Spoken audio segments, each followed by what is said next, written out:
अगदी तोंडात टाकताच विरघळणारी मस्त मऊसूत अशी आज आपण उपवासाची बर्फी पाहणार आहोत. अगदी घरातच उपलब्ध असलेल्या साहित्यात ही बर्फी बनवून तयार होते. फक्त 1 चमचा तुपाचा वापर करून मस्त मऊसूत अशी ही बर्फी आज आपण इथे तयार केलेली आहे. एकदा बनवली तर 10 ते 15 दिवस आरामशीर टिकते, अजिबात खराब वगैरे होत नाही. आणि आता लवकरच नवरात्री येत आहे, तर अशा वेळेस तुम्ही ही उपवासाची बर्फी नक्कीच बनवू शकता.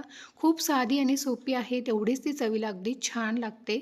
चला तर मग अजिबातच वेळ न वाया घालवता लगेचच आपण आजच्या व्हिडिओला सुरुवात करूया.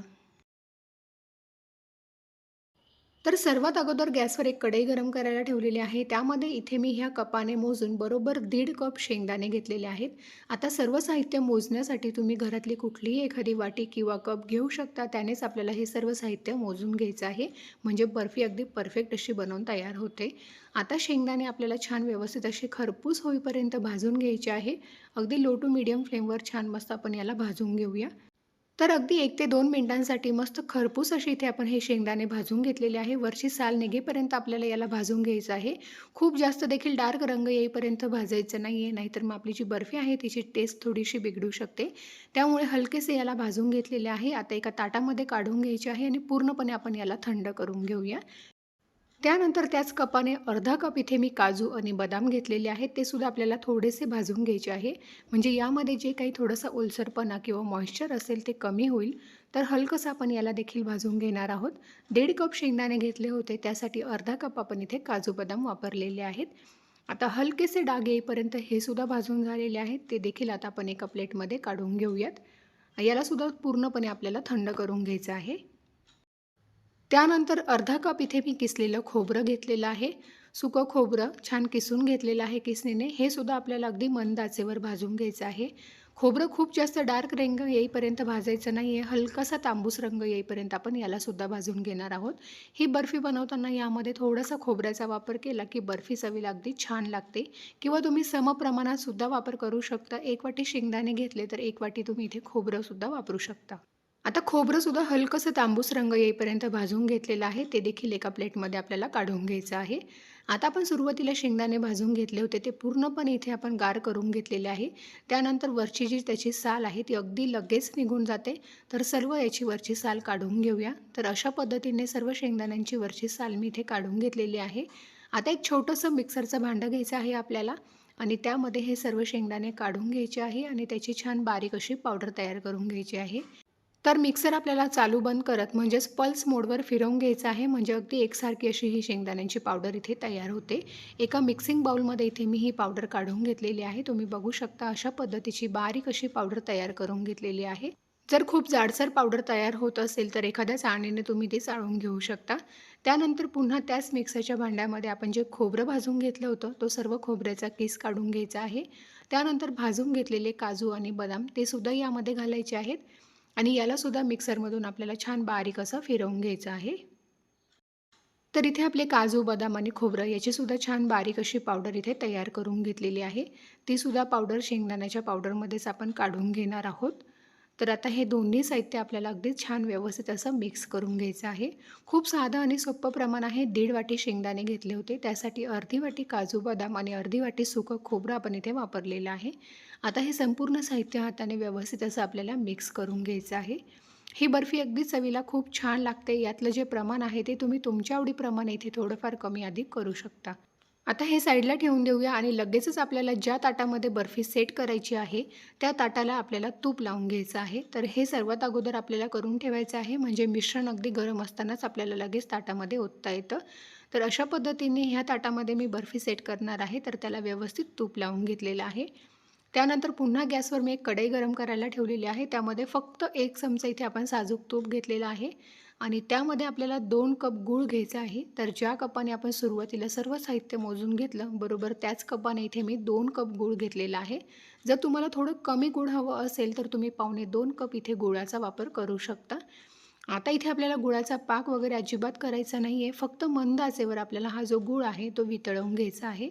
तर गूळ तुम्ही किसणीने किसून घेऊ शकता किंवा सुरीने अगदी बारीक कट करून घेतला तरीही चालेल. मी अशा पद्धतीने थोडासा तो फोडून घेतला होता. अगदी मंद आचेवर साधारण 2-1 मिनिटातच तुम्ही ते बघू शकता गूळ जो आहे तो पूर्णपणे इथे आपला वितळलेला आहे. एकही गुळाचा खडा शिल्लक राहायला नको याची आपल्याला काळजी घ्यायची आहे. तर हे बघा पूर्णपणे गूळ वितळलेला आहे. गॅस अगदी मंद आहे आणि गुळाचा पाक वगैरे करायचा नाहीये. गूळ छान पूर्णपणे वितळला की त्यानंतर लगेचच आपण तयार केलेली सर्व पावडर आपल्याला यामध्ये घालायची आहे आणि फटाफट चमच्याने आपल्याला हे व्यवस्थित असं मिक्स करून घ्यायचं आहे, एकजीव करून घ्यायचं आहे. ह्या स्टेजला आपल्याला गॅस अगदी मंद ठेवायचा आहे आणि मंद आचेवरच आपल्याला गुळामध्ये ही संपूर्ण पावडर व्यवस्थित अशी मिक्स करून घ्यायची आहे. जर तुम्ही हा गूळ खूप जास्त शिजवला तर मग तुमची जी वडी किंवा बर्फी आहे ती खूप जास्त कडक होऊ शकते. त्यामुळे गूळ फक्त मेल्ट करून घ्यायचा आहे आपल्याला आणि त्यामध्ये ही पावडर छान व्यवस्थित मिक्स करून हिला थोडंसं कोरडं होईपर्यंत आपल्याला परतवून घ्यायचं आहे. अशा पद्धतीने लगेचच हा याचा गोळा तयार होतो. तुम्ही ते बघू शकता. फारसा याला वेळ लागत नाही. अशा पद्धतीने मिश्रण चांगलं आपल्याला असं कोरडं करून घ्यायचं आहे. मी व्हिडिओमध्ये दाखवते त्याप्रमाणे. थोडंसं ते चमच्याने हार्ड जातं व्यवस्थित असं आपल्याला मिक्स करायला.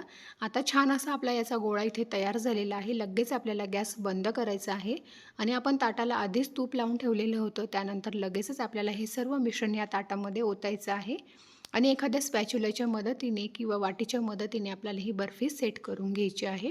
तर हे जे मिश्रण आहे ते अगदी गरम-गरम असताना लगेचच आपल्याला ही बर्फी सेट करून घ्यायची आहे. तर सर्व साईडला व्यवस्थित असं आपल्याला एकसारखं हे पसरवून घ्यायचं आहे. त्यामुळे सुरुवातीला ताटाला थोडंसं तूप लावून ठेवायचं म्हणजे वेळेवर आपली घाई गडबड होत नाही. तर नवरात्रामध्ये तुम्ही अशा पद्धतीने ही बर्फी एकदा बनवून ठेवली ते 10 ते 15 दिवस आरामशीर टिकते, अजिबात खराब वगैरे होत नाही आणि बनवायला सुद्धा खूप साधी आणि सोपी आहे. तेवढीच पौष्टिकसुद्धा आहे कारण आपण यामध्ये अजिबात साखरेचा वापर केलेला नाही आहे. मस्त पौष्टिक अशी ही बर्फी बनवून तयार होते. आता अशा पद्धतीने एखादं फुलपात्र किंवा वाटी घ्यायची आहे. त्याला थोडंसं तूप लावून घ्यायचं आहे खालच्या साईडने आणि एकसारखी अशी बर्फी आपल्याला सेट करून घ्यायची आहे. तर बर्फी अगदी मस्त अशी एकसारखी इथे मी सेट करून घेतलेली आहे बघू शकता. आता ही बर्फी आपल्याला अशाच पद्धतीने थोडंसं म्हणजे 10 ते 15 मिनिटांसाठी अशीच साईडला ठेवून देऊया. थोडीशी कोमट झाली की मग त्यानंतर आपण हिला कट करूया. तर फक्त 10 ते 15 मिनिटं ही बर्फी मी अशीच साईडला ठेवून दिलेली होती. थोडीशी ती कोमट आहे, पण गरम असतानाच आपल्याला हिला कट करून घ्यायचं आहे. पूर्णपणे गार झाल्यावर कट करायची नाही, नाहीतर मग त्याच्या पाहिजे तशा वड्या कट होणार नाही. सुरीच्या मदतीने तुम्ही तुमच्या आवडीप्रमाणे छोट्या-मोठ्या आकारामध्ये ही बर्फी कट करून घेऊ शकता. तर इथे मी चौकोनी आकारामध्येच ही बर्फी कट करून घेणार आहे. तर इथे तुम्ही कट करतानाच तुम्हाला दिसत असेल की बर्फी अगदी मस्त लगेच सेट झालेली आहे. हे बघा आणि आपण ताटाला तूप लावून घेतलेलं होतं त्यामुळे अजिबात ही ताटाला चिटकत वगैरे नाही आणि अगदी पटापट ही बर्फी निघते. ही बर्फी सेट होण्यासाठी अजिबात फ्रीजमध्ये वगैरे ठेवावं लागत नाही. अगदी वरतीच साधारण 10 ते 15 मिनिटातच बर्फी मस्त अशी सेट होते. हे बघा अगदी छान परफेक्ट अशा याच्या वड्या इथे बनवून तयार झालेल्या आहेत. छान मस्त अशी ही बर्फी आपली तयार झालेली आहे. अगदी पटकन 20 ते 25 मिनिटात तुम्ही ही बर्फी तयार करू शकता. मस्त बनवायला सोपी आहे तेवढीच चवीलासुद्धा अगदी छान लागते. तर इथे आपली उपवासाची अगदी मस्त पौष्टिक आणि मौसूत अशी बर्फी बनवून तयार झालेली आहे. तुम्हीसुद्धा ह्या पद्धतीने ही बर्फी नक्की बनवून बघा.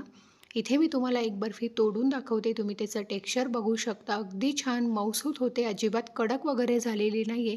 फक्त व्हिडिओमध्ये सांगितलेल्या सर्व टिप्स अँड ट्रिक्स तुम्हीसुद्धा फॉलो करून अशा पद्धतीने ही बर्फी नक्की बनवून बघा. तर आय होप तुम्हाला माझा आजचा हा व्हिडिओ आवडला असेल तर लाईक करा, जास्तीत जास्त शेअर करा. चॅनलवर नवीन असाल आणि अजूनही तुम्ही आपल्या चॅनलला सबस्क्राईब केलं नसेल तर नक्की सबस्क्राईब करा. धन्यवाद.